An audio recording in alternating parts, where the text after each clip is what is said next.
Welcome into the Bear Squad Show. I'm Joe George, post-game host, and Caleb Williams was one of the best throws of the season against the Browns. But how did he do overall? Hey guys, Taylor Doll here of Making Monsters. Hate Week is back, and as DeMarco Jackson said, there's some unfinished business here. And I'm Lauren Cox from Locked On Bears. We'll be keeping a close eye on the injury report, not just for this weekend's game, but really in the lead up to the playoffs. Bear down, Chicago. It's the Bears Squad. Everything Chicago Bears, every week. Covering all the big hits and game-changing plays from the Windy City. The way only the Locked On Podcast Network can. From Soldier Field to the next great chapter, the Bears Squad Show starts now. Welcome into the Bear Squad Show here on the Locked On Bears YouTube channel and all of our audio platforms. Thanks for hanging out, watching, and listening to us today. And Joe George, Taylor Doll, Lauren Cox here with you as we will discuss Hate Week, Part 2, as Taylor said. It's Packers Week again, unbelievably. We'll talk about Caleb Williams, his performance versus the Browns, Rome Odunze, Luther Burden, Tremaine Edmunds coming back potentially in the near future, and also just where we're at with our Bears making the playoff confidence meter at this point in the season. But guys, I can't believe it's Packers Week again. The schedule's crazy, like the fact that it just happened, but now you're back into it. And normally we start these shows kind of in reverse. We talk about the previous week's game and then at the end, but this game is so massive. Lauren, when you look at this matchup, this rematch here, what do you feel is like the key difference here for the Bears to get a victory over the Packers in this game versus what happened just 2 weeks ago? Yeah, I think unfortunately the Green Bay Packer injuries from last weekend might end up being one of those huge differences, right? With Micah Parsons torn ACL and Christian Watson went to the hospital with a chest injury. The right tackle, Zach Tom, left in and out of lineup again. He's been kind of doing that all season. Then all of a sudden, you got a lot of Green Bay Packers fans. I even saw like Green Bay local radio saying like, I don't think they're not feeling very confident, I'll say, about their ability to beat the Bears on Sunday, or Saturday, even if like everything else went exactly the same on the field. I certainly think from the Bears perspective, I'm looking to see how they adjust defensively because things were just too easy too often for Jordan Love making big plays on the back end of there. But I think we all got to be feeling pretty confident coming off of that Browns win and also watching Green Bay lose that things will be different on Saturday. Yeah, I think a big thing for me is the last, let's say, 6 quarters of football that Caleb Williams has played. And you talk about the end of that, it took a bit in the Green Bay game, but we saw one of the better halves of football from Caleb Williams in the second half of that Green Bay game. And then this Browns game, one of his more complete games in general when it comes to just some of his decision-making, the accuracy on some of those throws. Was it perfect? No, there were still some things that obviously we want to see get cleaned up. But I still think when you watch that game from start to finish, it was one of the games where you felt like Caleb felt confident the entire game, and he was making incredible throws from start to finish. It wasn't that slow start that we felt like had happened, and us three have talked about it a lot this season.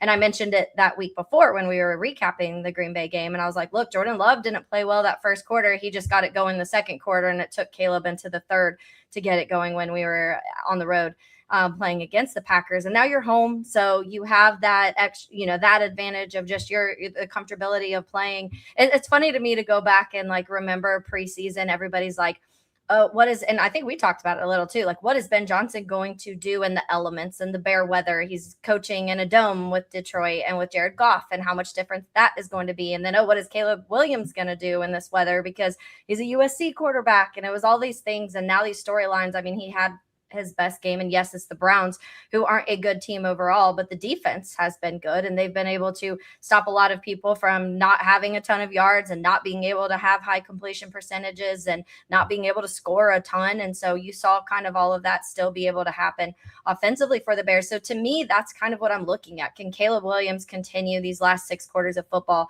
that we've seen him play? Because I think that's going to be a massive development. And I also think the Christian Watson thing is huge, because Christian Watson, to me, was the key piece to the Green Bay Packers beating us. And it just felt like he was just that little extra that they needed to get that offense going. And if they don't have a guy like that, then I do think that affects their offense massively. Yeah, I think I'm with you on that. And I don't want to disrespect Micah Parsons here, but we saw the Bears' strategy in that game was run away from Micah Parsons. He really only got to Caleb like one time. He made his life hectic at times, but Christian Watson felt like the bigger deal let's say, more prominently in that last game. So these injuries are huge for the Packers. It's unfortunate in a way. Like it helps the Bears, but I hate to hear the excuse making that an opposing fan base can do in any sport. If the Bears win this weekend, I don't want to hear it from the Packers of being like, well, we didn't have Micah Parsons and all these different things. Like, well, the Bears aren't going to have Rome Odunze. So not that it totally equals out, but there's injuries on both sides. One thing that happened on Sunday's game that you also mentioned there, Lauren, was, the deep ball. Like we saw it on Sunday. Shedeur Sanders was able to find deep connections, but we also saw that with the Packers, 2 weeks ago. So 2 weeks running where your secondary has been exposed a little bit on the back end. What's your, when you're rewatching these games and you're seeing it play out, what's your concern level is that for the Bears, not just for this game, but going forward? Yeah, the concern, especially there, is how similar they were in terms of like both of the deep throws from Shedeur Sanders were against blitzes with man coverage behind it, and most of the Jordan Love deep completions were blitzes with man coverage behind it. At least two of those touchdown plays, the Christian Watson, were man coverage with blitz in front of it, and like sending the house and trying to get after the quarterback is great, but if the quarterback can stand in there and make that throw, you're going to have fewer guys back there to cover, and especially if they have the speed of Isaiah Bond or Christian Watson, and the Bears don't have a ton of overall speed in the secondary, like that all of a sudden becomes a big deal. And like, it's one thing if like, okay, you can tip your cap to Jordan Love, did it well, and he's good against the blitz, but then you try the same thing again against even Shedeur Sanders, and he has, I think it was TJ Edwards was like coming right downhill unblocked. Like the blitz worked, at least from a pass rush standpoint, but he stood in there, got rid of the ball as the unblocked defender was coming up the field, and Bond was just faster than Jalen Johnson up the seam, and there's no safety help to help him because of the blitz you called. So like, I'm just concerned that Dennis Allen has gone to it 2 weeks in a row and been burned on it 2 weeks in a row, and it's hard to little trust, like, is he going to not do it for a third week in a row? If he, is he going to learn enough to, because you have to blitz with this pass rush, but can you mix in some more complex zone blitzes so you're not just trying to run, speed versus speed with receivers that an injured Jalen Johnson just can't quite keep up with the same way? Yeah. Do you think that if Christian Watson's not playing, then you have a better chance just because of that? That's kind of what Watson does. Yeah, I think so. And I think always with Dennis Allen, like with these blitz, right, there's a risk going in that like you're taking a chance that our pass rush is going to get home before he can throw the ball, or that he's not going to have the time to get it to that deep receiver, or that, like I know I'm leaving myself exposed, but I choose that risk knowing that. And so if you feel like, well, without Watson there, that does lower my risk, then maybe you can keep going to it. But Jordan Love has been so good against the blitz that I still don't like the idea of keep trying the same thing over and over, expecting different results. Because I still think, depending on who's out there for Green Bay on offense, they still have some speed there. Guys like Romeo Doubs and Jaden Reed and David Wicks can run. Matthew Golden has some good speed. I mean, they're not Christian Watson fast, but if Jalen Johnson's still hobbling a little bit, and if Tyreek Stevenson's in and out of the lineup, and Kevin Byard looked particularly slow last week against the Browns too, like I just wonder if there's enough separation there that scares you. Yeah, it's to the point where it feels like it's the biggest story for the defense now. And that combines with what you said with the pass rush, is the pass rush isn't good enough. So our team's going to want to take advantage. And we look at, potential playoff matchups and things like that, or even just really a critical week 18 game against the Detroit Lions, team that scored a ton of points on you, is that if you're giving up everything over the top, like you just have this huge glaring weakness on your defense that hadn't been as much of an issue during the season. So like that's my hope, is that, it's just 2 bad games and they're going to figure something out, because that feels like the ultimate test in this one, is that you had, Bo Melton scoring a 45-yard touchdown on you as well. Like I wasn't even sure I knew who Bo Melton was when he crossed into the end zone at that point. So it's just like you have to be better there defensively. Taylor, when you look at Caleb and you were talking about him, and how do you feel like what you saw in the Browns game, where that he got going much quicker? What do you want to see this weekend against the Packers to get Caleb Williams going quicker in this one?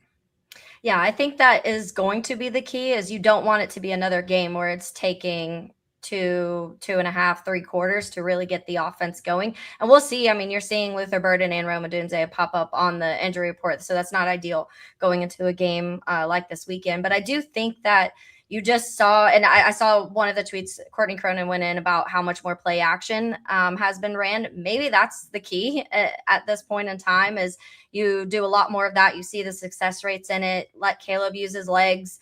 I just feel like that's something we talked about even preseason, is that play action and RPO and all of that type of thing, and being able to be a little bit more creative. You can run the ball. It's now something that it has been consistent for a while, for more than half the season at this point, that you've been able to run the ball. So you still want to use that and take a little bit of pressure off of Caleb. And I think we talked about that, of doing that earlier. And, you want to give Caleb the confidence and get some of those big throws in there and complete some stuff to get him going. Because it feels like once a couple of those happen, Caleb really turns on.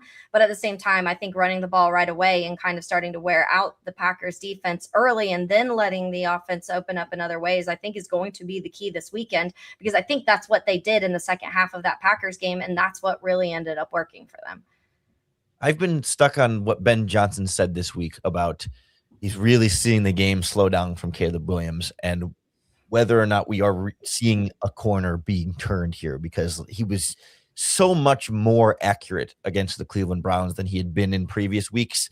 And I'm not convinced that that's fully just, the defense is so bad. Because like we've seen, whether even against Green Bay and Philadelphia and Pittsburgh, like receiver is open and he just misses the throw, right? Steps into it or doesn't step into it properly, puts too much on it, et cetera. And it's just like, it wasn't a result of like, the defense is what made Caleb Williams miss that throw. It was like he just missed the throw. And against Cleveland, there's one play that he clearly just missed on the deep throw to DJ Moore that he underthrew. But that's really the only truly inaccurate aimed throw downfield. There's three others that are like kind of close and tight that the defender can make a play on, but like the accuracy was just so much better that I do wonder if there's an aspect of, not that he's going to be that accurate every single week, but that there has been a real slowing and settling in here that it is now like clicking in it, and that you can expect him to start faster, just because he won't miss, like, first couple plays against the Packers, right? Misses Luther Burden on the quick out route, and then misses DJ Moore on deep in, where like he sees it, reads it, and just misses the actual accuracy of the throw. But he wasn't missing those throws against Cleveland. And again, I'm not convinced that that's purely because the defense was that much worse. The receivers were open against Green Bay, just as open as they were against the Browns. Yeah, I think it's an interesting point, because it reminds you like what you would hear about like a 3-point shooter in the NBA, where it's like, see the first one go in the net, and then they're probably going to make their next three, especially guys like, like JJ Redick and those great 3-point shooters that we've seen. Caleb kind of feels like that to me right now, where it's like that first big throw of the game, if it's complete for 15, 20 yards, feels like you're going to be humming. And then the Packers game, it really took to the second half to get to that first big completion, to kind of the reset at halftime helps him out a lot. So I think they're going to try to attack in the air, and Swift and Monangai were good in that last game. And I'd like to see more of an emphasis. And now that you have both sides of the field kind of open to you, right? Like you can run to the left and to the right. You don't have to only attack Micah Parsons like they were trying to do the last time. So that should help too. But it just feels like a quick start is really the key. It's like to a Bears win. Like even if it's just a field goal, like drive down, first time you touch the ball, put points on the board, a good drive, especially in these rhythm plays that are so the scripted plays. I think it's just, if that goes well, I think the Bears win this weekend. If that drive doesn't go well, I'm probably going to be internally panicking a little bit. Even against the Browns, that first drive ends up, I think they had a false start on the second play, and then third down, they throw the screen to Kyle Monangai and he drops it, right? And they go 3 and out, but it never felt like, it's true. But it never felt like, Caleb is having trouble getting into a rhythm here yet, right? He didn't have those mistakes from him starting to compound there. It was like other guys were kind of screwing up along the way, and so when you get back in the second drive, like he's still like back getting up to speed, right? It's not like, he missed, so he's got to force it in here and he missed again. It's like, you're not building up that sort of frustration or that pressure of like, I got to start connecting on some of these. Like he could just kind of keep it rolling and say, all right, like, kind of reset for drive number 2 and then get going from there. So there's at least some ability here to kind of, even if you don't connect perfectly on the first drive, doesn't have to be the very first drive, but it's got to be like quickly early in the game. Yeah, it's funny because that Monangai on the first drive, I remember being like, I'm not even mad at you because I can't feel my hands watching this game. So I know, and we've talked about like the speed of Caleb's the way that pass comes out, how fast it is. And I can't imagine, like, for some of these guys, especially in that weather, having to catch some of those Caleb passes because they're rockets most of the time. That's one thing we've talked about. We want to see maybe a little more touch on some of the stuff when you're not having to throw downfield. But yeah, I agree with you guys. I think the big thing, and it's not saying like, oh, you better score a touchdown on the first drive. I just think you want to see some movement. You want to see things look a little fluid. And I just think that for Caleb, it's so important to have that moment of like, okay, that's what I like. Let me just, the lights turn on the moment he does something incredible. And sometimes that's spinning out of something. And, we talk about the flea flicker to Luther Burden early in the year. Sometimes it's those moments. Sometimes it's just an easy completion where you get those yak yards. But for him, it just always feels like it turns on after that one moment. So you want that early in the game. All right, let's take a look back at what we saw from Caleb and this offense in the Browns game. An incredible throw that has given him a lot of confidence. And is it a good or a bad thing? We're going to hit on that next year on the Bears Squad Show. The Bears Squad Show is brought to you by FanDuel Sportsbook. NFL Sundays move fast. One big play, and suddenly everything feels different. And that's what makes live betting with FanDuel so exciting. You're not just watching the game, you're reacting to it in real time. With FanDuel, you can place bets as the action unfolds. Every drive, every momentum swing, every highlight moment. And that live betting is best when the game starts to shift. A quarterback gets hot, a defense tightens up, or momentum takes a big swing after a turnover. FanDuel lets you jump into that moment. Live spreads and money lines adjust instantly as the game goes on. Player prop bets update as guys heat up, where you can bet next touchdown scores, drive results, totals, and so much more. So right now the Bears are 2.5-point underdogs at home on FanDuel Sportsbook, but as the game goes, that line may shift and you can get in on the action as it's happening. So if you want to be right in the middle of everything this season, visit FanDuel.com and place your live NFL bets all season long. FanDuel, the game moves fast, and so can you. All right, so when we look back at this Browns game, let's start with the big throw. The throw to DJ Moore that it's getting the side-by-side with Joe Montana on Twitter, and it's kind of incredible to watch. Like, it looks very familiar, like when you put the plays next to each other, and it's giving Caleb a lot of confidence. And, Lauren, you mentioned this, I think, briefly in the post-game show on Sundays. There's a little hope of, I hope he doesn't try to do that every time, but we know he can make that throw. How do you feel about that play a couple of days later after the game? Yeah, so I think it's important to separate a couple things about this throw. Like, physically, the ability to throw the ball from where he was with his body falling the way he did off his back foot and put it where he did at the velocity he did is incredibly difficult and incredibly impressive. Like, not very many human beings in the NFL can make the ball go the way it did from where and how he was throwing it. But I'm not convinced it was a good decision. I think it was a 50-50 ball by the time it actually got there. A very difficult 50-50 ball to throw, but like, DJ Moore had to slow down, and that gave the trailing defensive back time to be there to try and make a pass breakup. And I think it was a really bad jump by the DB. Otherwise, it's probably an incomplete pass or a potential interception. I think the safety and the corner that were both there both misplayed the ball pretty well, and DJ Moore did a great job of catching it and coming down with it. But like, that's much more a 50-50 ball to me than like it wasn't like he put it where only DJ Moore could get it. He put it in a spot where the safety missed, the corner missed, and DJ Moore was there to catch it. And that's great. And that's still impressive, but it wasn't like, it was still more of a 50-50 ball that was it was hard to get the ball there for the 50-50, but it wasn't this perfect pass that no one else had a shot at. Yeah, it's interesting because I feel like we've seen a lot of the same reactions. Ben Johnson and I saw Lance Briggs both be like, it was one of the moments where you're like, no. Okay, yes, great throw. Like, your reaction went from that to that almost immediately. And I think that because for me, he had the week before against Green Bay when it was the Zacchaeus touchdown and where the ball placement was with that. And people were saying the same exact thing, like, oh, this should have been a pick. It was a bad decision. Because you have back-to-back weeks of that, I think Caleb just really does have this extra level of confidence. And I don't mind sometimes taking those chances, because I think some of the best quarterbacks that I personally like watching, like a Josh Allen, is somebody who that's what he does sometimes. And you get nervous, but I think that having the confidence in your wide receivers and the connection that you have, I loved it for DJ Moore, because I think that every 2 weeks we start seeing people on Twitter again with the conversations of, oh, we got to trade DJ Moore, like him and Caleb don't have any connection and this is what's going on and da. And I saw that going on before the game this last week, and I wanted to even tweet saying, okay, everyone's back on the get rid of DJ Moore train, so he's going to have multiple touchdowns this game. And then he did, and it's just like, it's what happens all the time. I think that's what, and to me, that's Rome. Like, Rome had one of the highest contested catch rates in college football at that time. And I thought that would be Rome and Caleb's kind of like recipe for success, is those type of passes. And so that the fact that it was DJ, cool, glad for DJ.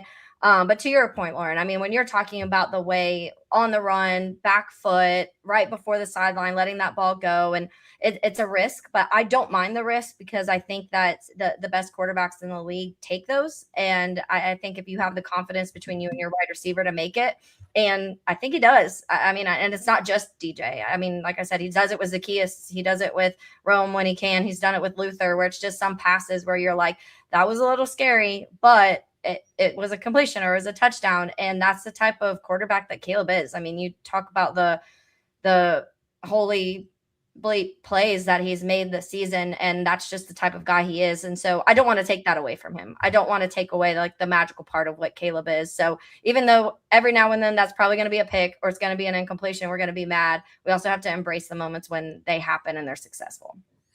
Yeah, it's interesting too with all the data that's come out, it's like through his first 1,000, completions and everything, or pass attempts, whatever one it was, and how low his turnover percentage is. But he does make throws. You're like, but then sometimes it's incredible. I don't think we're going to see Caleb change, and I think for in the positive too, where he is talking about this confidence, and after the game, it's that believes that he can make any throw. But I don't think we're going to now see him go play reckless. And sometimes when you hear a quarterback say that, like your ears perk up, and you're like, okay, like maybe he's feeling himself a little too much. I think it's just kind of how he always is at this point, to Taylor's point. So I think this last game was his best game of the season by far in terms of accuracy and everything. You're right, Lauren. There was like one bad throw in this game, and it's the last 6 quarters, as Taylor said, he's just been a phenomenal quarterback. So, Lauren, do you feel like he's turning a corner here a little bit, or? Yeah, I mean, I hesitate to just push it all to the future and say, yes, this is like permanent lasting. Like, some of it's got to be related to it being the Browns, but like the accuracy being so much better feels so much realer than what we've seen in recent weeks. Like, we mentioned the deep throw to DJ Moore, like there's only a couple other plays in this game that were even like questionable. Like the one where he kind of got hit as he was thrown, and then it got tipped by the linebacker who maybe could have had a shot at intercepting it, but like he had a defensive player at his feet as he's throwing that ball. Like, I'm not necessarily sure that went exactly where he was trying to aim it because of the contact from the defensive player. And then there was the early rollout, it might have been the first throw of the game, up to the sideline for Colston Loveland that he couldn't quite reel in. It was a tight window throw that he's firing in there. Like, again, he's accurate on that throw, even though it's not a completed pass. So like, to be like this sort of dialed in this game, to me, just feels like more than just, a bad Browns team. Like, something has to be turning the corner makes it feel like it's permanent, right? But it's like something has to have made some real progress in here to be able to just be like so much more dialed in than we've seen in any other game up to this point. Yeah, I really hope, and I think like this is what you kind of want that game to be, not saying, okay, all of a sudden everything's going to change and he's going to complete 65% of his passes and everything's going to be all of a sudden that was the game that did everything, but a confident booster. And I think a confidence booster. And that's what you kind of want to hope that this is for him, that moment where it's real. Like Ben Johnson said, he feels like the game's slowing down for him. That's huge. Like, that's what you want to hear your head coach say about your quarterback, because he clearly had been critical in weeks before of, certain things that he wanted to see Caleb still get better at, and the offense in general. And so for him to make that remark to me, I don't think Ben Johnson would just say that to say it. I think he means it. I think he's seeing things start to slow down for Caleb, and he's seeing Caleb start to understand this offense better. And I think that maybe this game was just that little booster that he needed to be like, I've got this. Like, here's these things. And sometimes it is that light switch where things just start to click. And there's that moment where you're like, I understand all of this. You talk about the penalties. They didn't get penalized a lot in this game, and that's been an issue all year. You're seeing the stat go around about Caleb being one of the better, if not the best, quarterback on third downs. those are the moments where it really turns up for Caleb. We talk about the fourth quarter, but just those situations where you need that first down. He's the quarter. I want to say it was like top 5 or 8 or something like that, where it was like on either a first down or touchdown on third downs. And so those are the moments. Like, I think Caleb needs that sometimes, that push of, okay, here's a little test and we're going to push you and you're under like a very stressful moment. Let's see what you do. And then he makes a big play, and then that's when everything turns on for him. And so we talk about that individually in a game. Now I feel like we're at that point in the season too, where it's like, okay, you're down the stretch. The NFC North is tight. You've got it. If you want to get back into first, you have a game. You beat the Packers. Like, just beat the Packers. And this is going to change everything moving forward for this organization, for Caleb, for the city, for the fans, everything. Lauren, is there anything else for you that, whether it's Caleb or the running game, what else stood out offensively when you rewatch the Browns game that you think is important going into this next week versus the Packers? Yeah, just a continuation of what we saw in the running game especially against the Eagles, where it's like this combination of they're blocking really well for DeAndre Swift, and DeAndre Swift is able to create extra yards for himself on top of that in a way that, it's easy to just say, okay, well, all the upgrades on the interior and stuff, and anybody could run behind that line. But like you saw, Kyle Monangai didn't quite have some of the same success running behind that line in that game. But for Swift, it just felt like there was a little bit more of a rhyme and a rhythm to it. I think you had mentioned on the postgame show, felt like Monangai was running on the shotgun a lot. That also was something I saw. It just didn't feel like quite as normal of like running situations for him that he had success on in the past. And like, I'm not like concerned about it long term, but just point being, Swift was able to get 2 or 3 yards of free space from the offensive line and then take an extra 4 or 5 yards of free space after he kind of broke through the offensive line. That felt like, again, this sort of like really well-rounded, comprehensive rushing attack, not just, well, he's just taking whatever 4 yards are there and then going down, or vice versa. He has to create everything because the offensive line wasn't giving him everything. Like, it was both units playing really well. Yeah, it's something that last year we talked about so much, and that's why this offseason we pushed, okay, we've got to get another running back. Swift isn't somebody who's going to break tackles and go between tackles and find, like, the vision side isn't there. He needs to be the perimeter runner. He needs to be in open space. He's kind of proven some of that wrong this year, especially this last game. I mean, the tackles that he was breaking through, the vision up the middle at times when he had it.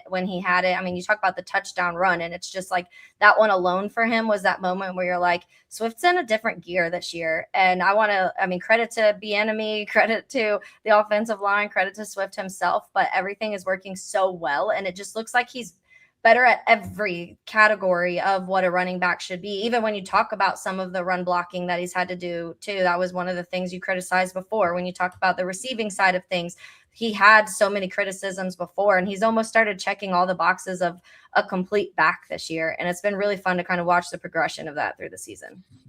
Before the season, I would have said, we knew the pass rush was going to be a problem.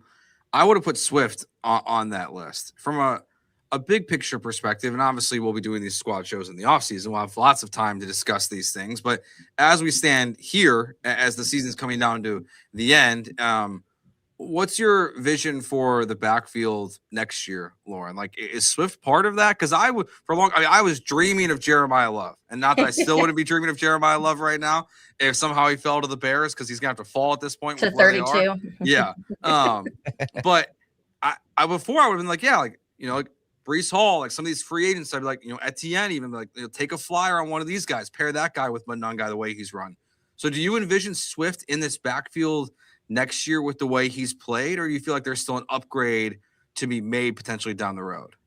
Yeah, I think it ends up being a similar conversation to like DJ Moore and Cole Kmet in some regard, where it's like you don't want to get rid of him just for the sake of getting rid of him. Like your offense is worse without DeAndre Swift, right? Your offense is worse without Cole Kmet. Your offense is worse without DJ Moore. Even if you feel like, well, you shouldn't be paying Cole Kmet that much money to be your number 2 tight end. Yeah, but you'd rather have him than not if he's already going to be here, and you don't like, unless you're really going to get some clear upgrades. So that would feel a similar thing for running back, where I think they're kind of at this point now where he's played too well to really justify getting rid of him without like some sort of actual sure thing as a replacement. And I don't think any free agent, I mean, even a big name free agent, there's just free agency is never a sure thing. And certainly a rookie is never a sure thing. So like, it's hard to envision a scenario where they just say, yeah, we're better off taking the $7.5 million in cap savings, which is not insignificant, but like, you're not going to necessarily turn around and get something drastically better or be really confident in getting something better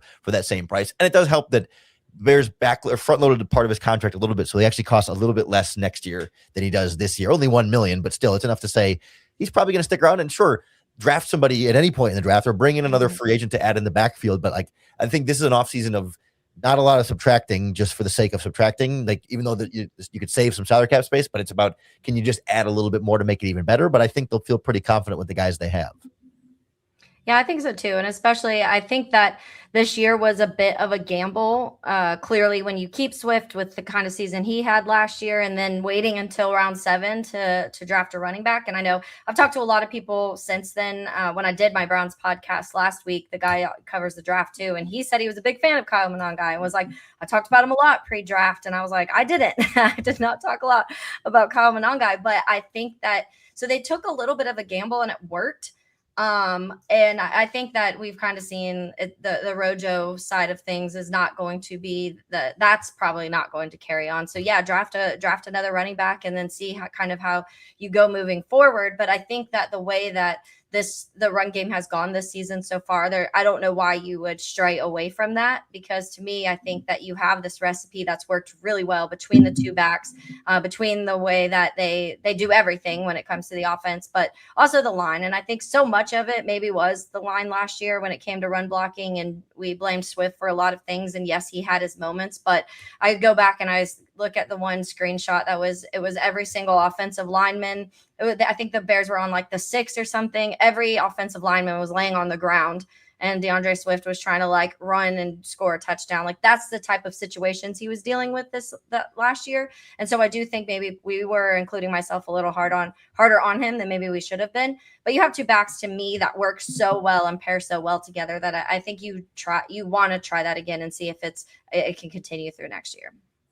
Yeah, I think it's maybe next year it's just more Kyle Monangai eventually becomes like the clear 1A of the 1A and the 1B, and Swift becomes the secondary back. Like, I wonder if that's just the evolution of this, but Swift has gone beyond every expectation I had for him this year. And frankly, like, if they need to invest elsewhere. So like if they were like, hey, we're going to stick with this running back room and we're going to use our draft capital, our free agency money on other positions, I'd say, yeah, that's probably the smart decision, even though, Ben Johnson did draft, Jahmyr Gibbs and bring in David Montgomery the first chance he could, basically, in Detroit. So we'll see that. We'll get more on that as we get towards the end of the season, and in the offseason, because we got playoff football to hopefully be discussing still this year. Now, there are some big injuries that we have to discuss. Unfortunately, the Rome Odunze question it's got even worse, it feels like, since Sunday afternoon when he was ruled out of the game. We'll get to that next year, and Luther Burden and Tremaine Edmunds next year on the Bears Squad Show.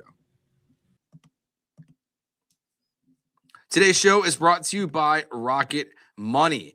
Ever feel like your money just disappears each month? It happens fast. A few subscriptions here, an impulse buy there, and suddenly the numbers in your bank account don't match the numbers in your head. Rocket Money helps you get clarity, track every dollar, and stay in control of your finances, because managing your money shouldn't feel like a second job. Rocket Money does all the heavy lifting for you so you can save more and stress less. The bill alerts and spending notifications help you catch the small things before they turn into big expenses. And having the app find good times to save each month keeps you consistent with your financial goals.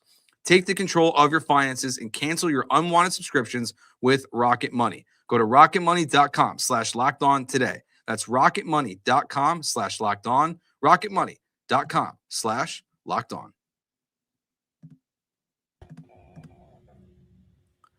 All right, so Rome Odunze. Feels like there's a real question again if we're going to see him here in the regular season, guys. Lauren, your thoughts on where we're at with Rome and the Bears, as they have said, potentially having to protect him from himself at this point in the season. My first thought is how much of a luxury position the Bears are in, where you feel like you can shut down Rome Odunze for the rest of the regular season at least and be fine, be okay, not be happy about it, not be just as good as you were before, but like be fine, because realistically, like at 10 wins now, you've already exceeded expectations. And really, if you can just win one of these next 3 games, you're assured a playoff spot. And it would be nice to have home playoff game and win the division and all that nice stuff. But like, even if you don't, like, you're probably going to be able to get one win in these next 3 games without Rome Odunze. I mean, obviously we'll talk about the Luther Burden injury, maybe complicating that a little bit here, but like what a nice place to be where A, you've got enough wins that you can afford to lose some without Rome Odunze. And then B, you got enough receivers that even if Rome Odunze is out, you feel like, the offense sure isn't as good, but if you got Moore and Burden and Zacchaeus and Loveland and Komet and Swift, that you've got enough weapons to certainly still perform at a high level without your probably the best guy in the group. Yeah, I think that, and this is coming from one of Rome's biggest fans. I'm not panicking, and that sounds crazy because previous years lose a wide receiver at like one that can do what Rome can do, and I would be in full panic mode. I'd be like, what are we going to do for the rest of the year to even win one more game? But I think that this offense has showed they have enough weapons and they're able to, we've talked so much about Caleb being able to spread the ball around to different people in every game. I mean, you're seeing Devin Duvernay and some of the things that he was able to do in his time as a wide receiver. Zacchaeus frustrates me sometimes. I feel like every game he has a drop or two where I'm like, okay, let's figure this out.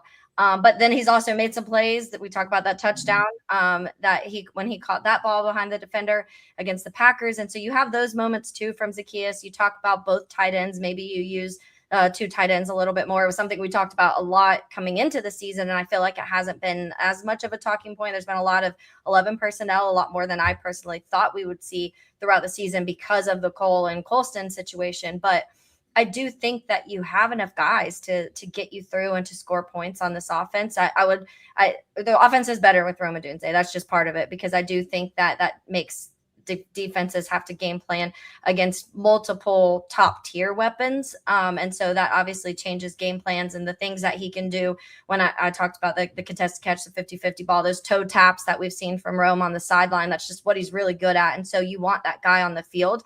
But to me, I feel like get through these 3 games, hopefully get them back playoffs and have them come in. And then you have this offense, at full gear.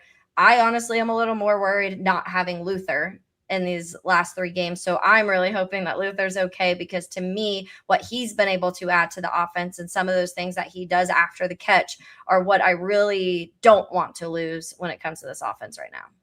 Yeah, Luther Burden did not practice conducted a walkthrough on Tuesday. So it's more of an estimation than anything. But I'm with you, Taylor. It's concerning. And as Lauren said, you lose 1 guy, okay. Now you're losing 2, and you need Zacchaeus to step up in a big way, Duvernay to step up. And really, and I would say probably more importantly, your tight ends have to become a much bigger factor in this. But Cole Kmet also on the injury report, limited in practice on Tuesday in the walkthrough. The Burden one, though, I'm with you. Like the big plays we're seeing, I've been so excited. I love Rome, too. He is one of my favorite players on the Bears, but Burden's catching up. Like what he's able to do with the ball in his hands is so special. That one play he had where there was a juke and a spin to make multiple guys miss was nasty. Like he just finds a way when he has the ball in his hands, when he catches it, to make elite level plays. So I am a little concerned, Lauren, that if you both are down this weekend, what that means for the passing attack against Green Bay. Yeah, Burden just has that elite speed that the Bears don't have anywhere else. Like he is clearly the fastest guy on offense, and I'm not even sure who second place would be there, like DJ Moore, I guess, but Caleb. Yeah, honestly, yeah.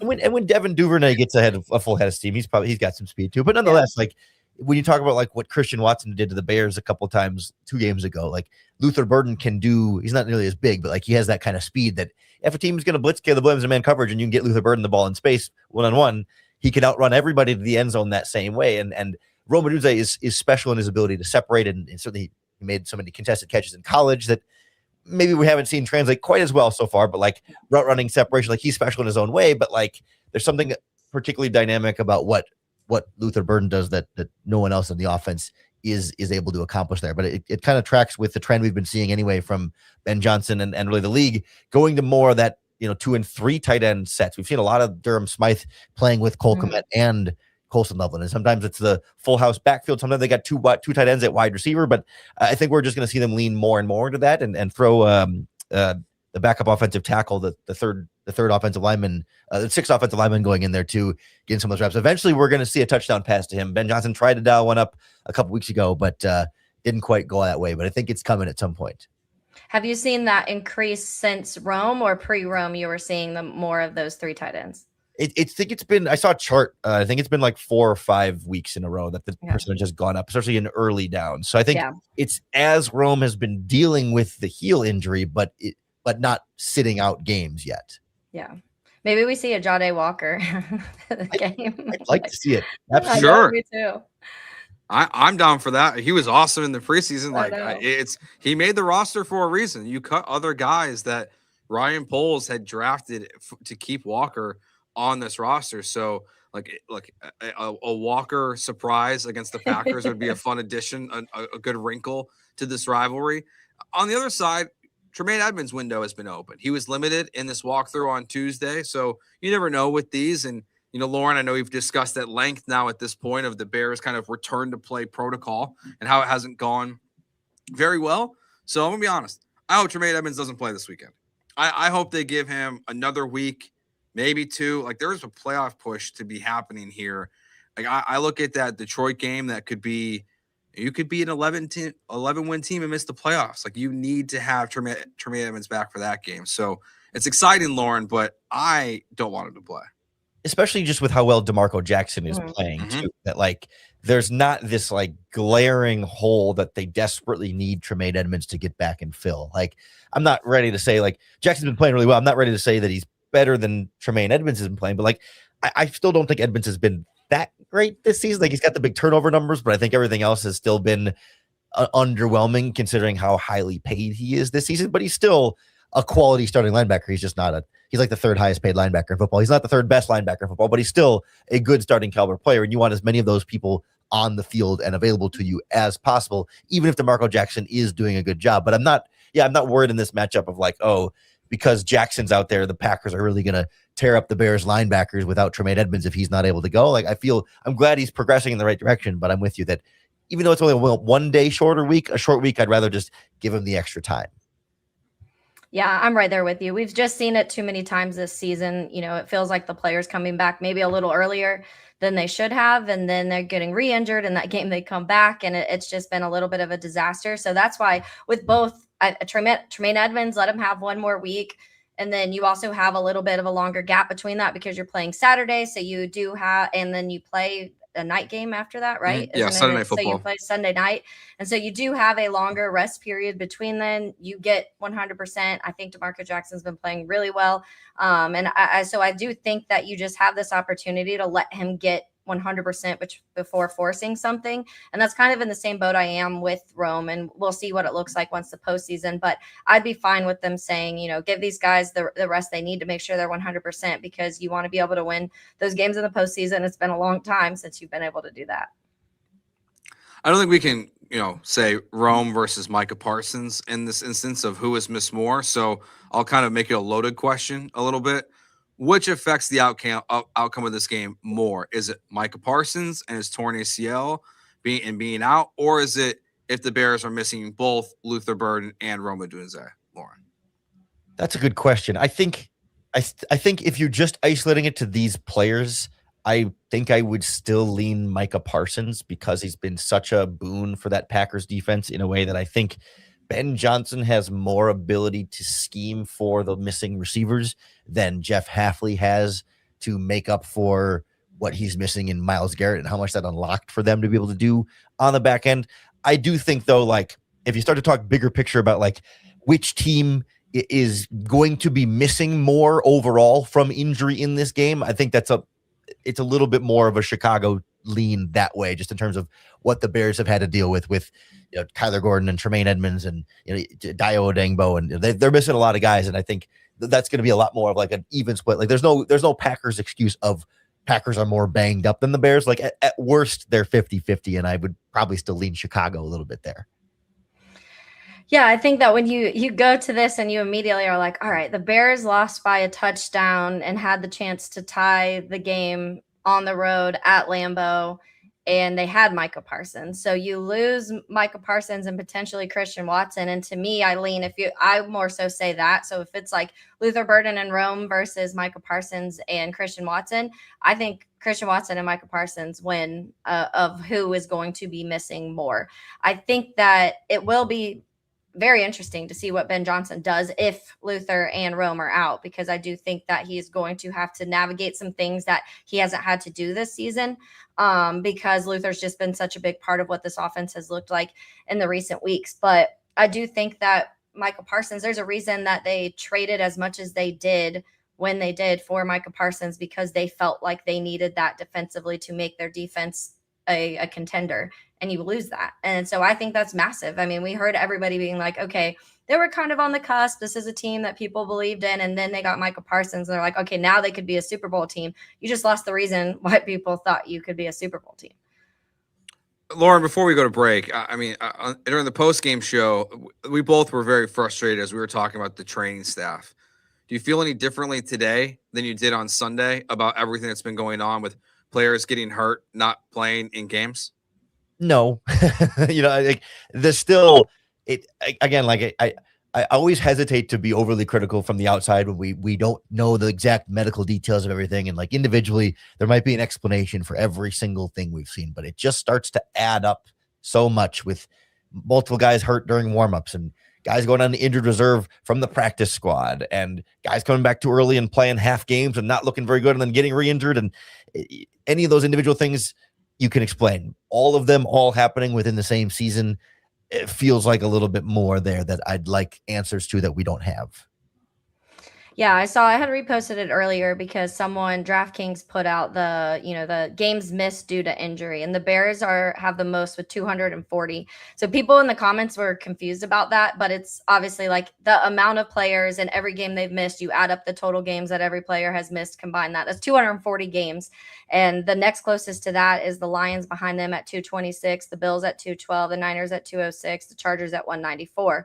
But that's a massive. I mean, there's almost 20 games between the Bears and Lions of what injury caused. And the Lions may want to look at their stuff too, because they had a lot of injuries last year, and that looks like they may have an issue in Detroit too. And so I do think that it's something that you have to look at, because like you said, it's not just, and it's not like, oh no, someone tore a non-contact injury ACL. It's a lot of wear and tear, a lot of fatigue injuries, a lot of stuff like that. And then the re-injuring is what gets me. And I'm not a doctor, so I'm sure like doctors probably have more to say about a lot of the intricate things of what these injuries also exactly are. But I just know we're not really seeing those contact injuries or the oopsie injuries. It's almost just ones where you're like, okay, it feels like this is the soft tissue stuff that just lingers and you're not being able to get it back on track. And then when you do, it's re-injured very shortly after. So it just makes me a little concerned in that sense, because that's a lot of, I mean, you're 10-4. So good job for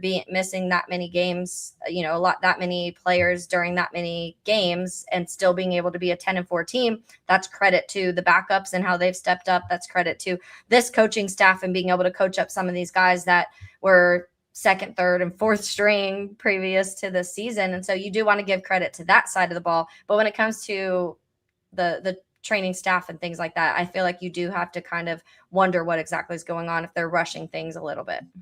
Yeah, I think too, just for me, it's the Ben Johnson comment again about, protecting Rome from himself.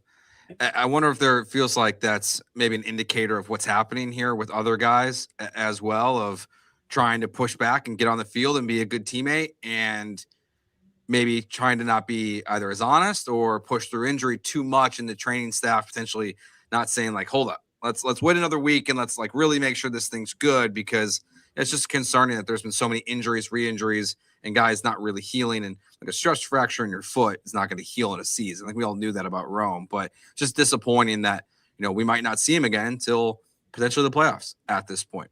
Speaking of the playoffs, let's take a look at and just ask ourselves, what's your confidence meter in the Bears making the playoffs at this point? A brutal 3-game stretch to end the season. The Lions still fully in this race as well in the NFC. Let's get to that next year on the Bears Squad Show.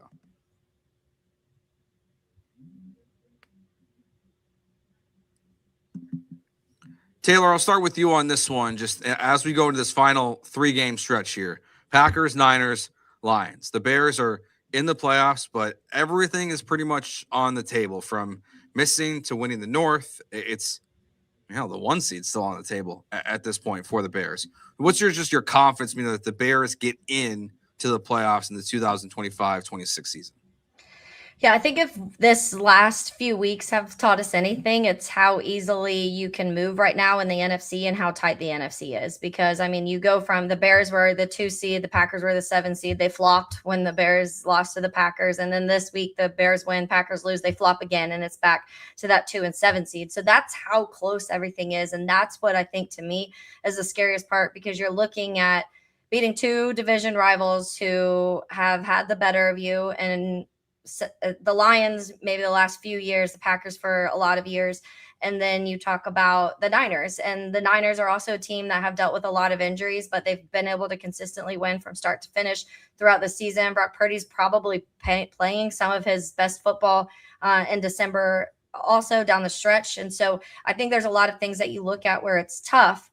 And I hate even saying this because I feel like this is where I always get myself every single year. But I feel like we beat the Packers this weekend. And I think that if you beat the Packers at home, that just, number one, I do think that kind of is the best path for you to be able to win. Right now, I think I saw that it was like 71% chance for the Bears and like 90 something for the Packers. But I think if you beat the Packers this weekend, that drastically changes for the Bears. I think it shifts more to like 97, 98% for the Bears. And so you win this game this weekend, and not only do we talk about the confidence booster that last week was, this is even bigger. And so I think it's just, this game to me is monumental, but I just have this weird like feeling that they continue rolling offensively this weekend. And yes, we have to talk about Rome and Luther and what that looks like, but I just have this feeling that they continue to roll. I feel like Ben Johnson's going to pull out all of his tricks that he needs to, just to make sure that the Bears get this win at home. And then I feel like you really do have the chance to kind of glide into, I don't know what seeding you are, but you're in the postseason at that point. And then you just worry about once you're there, getting some of those guys back like a Tremaine and a Rome and get healthy in that sense. I'm pretty convinced the Bears are at least one of the best 7 teams in the NFC, right? Which would make you a playoff team. And I think pretty comfortably one of the 5 best. And then from there, you can start to debate it a little bit more clearly. So it would be really surprising to see them go from a playoff team to not a playoff team while remaining one of the 7 best teams in the NFC. And I realize the schedule is tough and et cetera, but like these are all the kind of teams that they're at worst like coin flips with Green Bay, San Francisco, and Detroit. And so if you got a 50% chance to win those 3 games, that'd give you 1.5 wins there. So at worst, you're getting 1 more win here. And if I get to 11, it's not impossible to miss the playoffs with 11 wins, but it sure feels like with 3 wild card spots that it'd be really hard to have enough 11 win teams that you lose a tiebreaker to be out of there. So like, I just like the odds of you're playing well, you're playing against teams that you're fully capable of beating, you're fully capable of losing to, but like none of these teams you look at and go, oh, the Bears, you're not penciling in automatic L's on any of those. So unless they find a way to somehow screw it up 3 times in a row, like that's what feels more unlikely to me.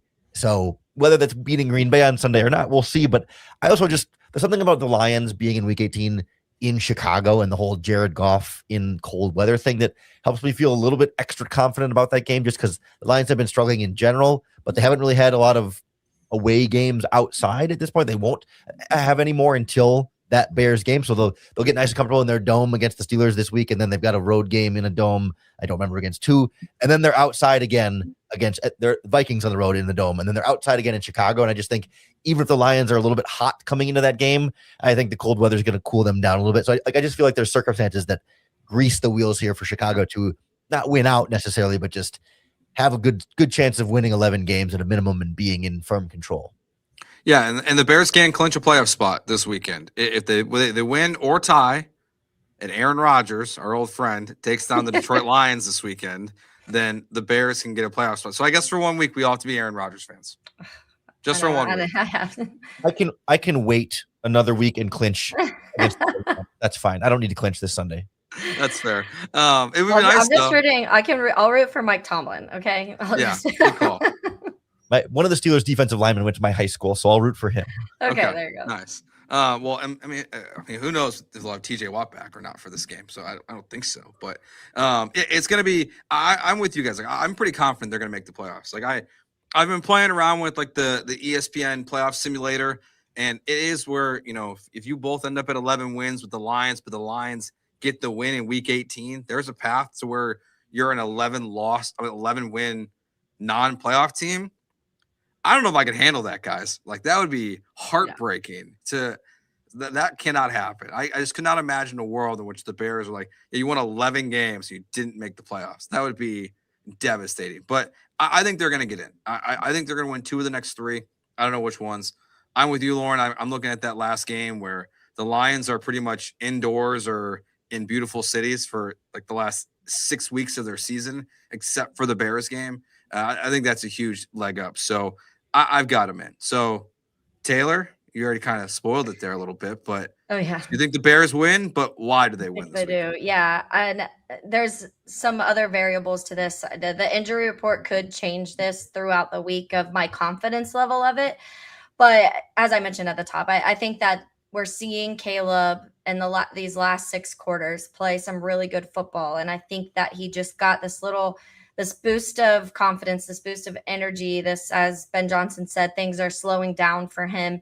And I think that that's definitely going to help. I think you talk about not having to game plan against a Micah Parsons. That helps massively. The teams that the Bears have had to face these last several weeks, when you talk about the Eagles front and a Jalen Carter and a Nolan Smith, and you talk about TJ Watt and Michael Parsons and Myles Garrett, I mean, they've had this run of just brutal, and not saying the defenses as a whole, but guys that they've physically had to game plan after 1 or 2 guys.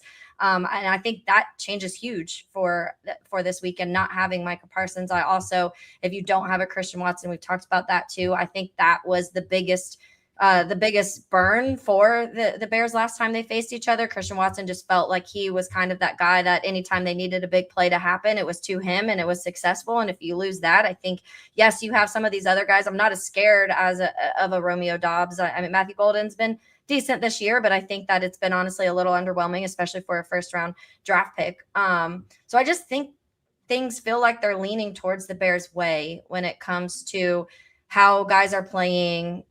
The Bears are still dealing with injuries too, but I mean, the Bears were dealing with injuries all season long, and they've been able to win some games outright. And so I just have this feeling that it's going to be one of the games where things click early for Caleb. They're going to be able to run the ball really well. The defense is going to get another takeaway or 2, an interception, a forced fumble, that type of thing. It's going to be it's just the energy in Soldier Field. It just feels like that is a recipe for a win this weekend. Yeah, there just seems to be a real demoralization around the Packers with these injuries that the team publicly won't admit or try and give into, but it just certainly Packers fans are like, pack it up, this season's over kind of feeling right now. And I think there's sort of this like kind of self-fulfilling prophecy thing, like when Matt LaFleur is doing a press conference and like most of the questions he asks are like, well, is this injured player going to play, or what's the status of this injured player and that injured player? We're like, he's not saying anything to say that they're demoralized, but just when you get through a whole press conference and you spent the whole time just talking about, well, we're going to see how the pain tolerance is for him, and we're going to give him the week to try and see what he can do. I'm not so sure about Watson. We'll see how that goes.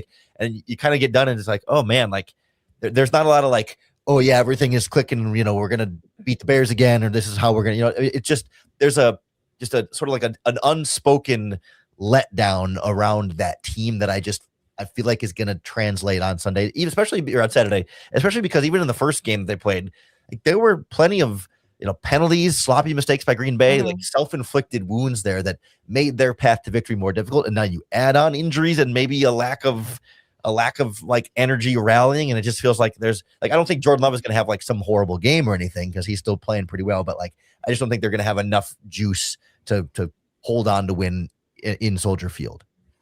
Well, it looks like it's going to be about 25 degrees around kickoff on Saturday. So big improvement from last week in that regards for the players list. I'm with you guys. I think the Bears get the win this weekend. I think it's going to be a great game. Hope it doesn't come down to the last drive. I don't know if my heart can take any more of those this season. At least give me a week off from that one. But I think the Bears get the win this weekend. I think we continue to see really good play from Caleb Williams. I think we see a nice bounce back game as well from Kyle Monungai in this one. We'll be back with you guys on Saturday night. Lauren, myself, Adam Sager will be with you here live on the YouTube channel for a post-game show after the Bears take on the Green Bay Packers. Thank you, everyone, to watching, listening. Make sure you hit that subscribe button, leave us a review, a like, all of that stuff. So thank you guys for listening. We'll talk to you on Saturday. This crew will be back with you on Tuesday. Peace.